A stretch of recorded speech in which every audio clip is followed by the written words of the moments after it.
के करास जी बात आपन बताई तक करास जी मनावे के हाले न जानती रहन अगर हमको हनाई तक करा पजी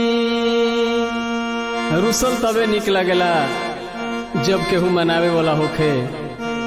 अभी ना जे 10 दिन से रुसल बनी आ केहू तारा से बोलतो नहीं खे का भाव बा। अब की छोड़ के जाई हम के जो छोड़ के जाई हम के जो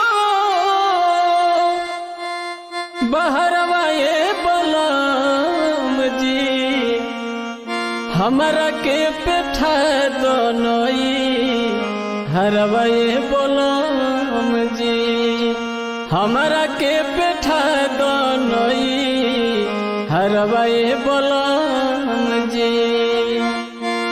अब की छोड़ के जाइब हम के जो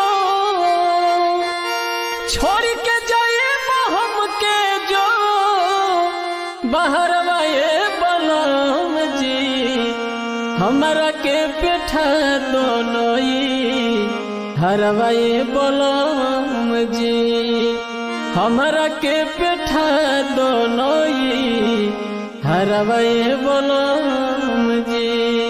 और का कहतरी चढ़ली जवानी बाया के लेना रहला तोहरा माई बाबू के बोली ना सहला चढ़ली जवानी बाया के लेना रहला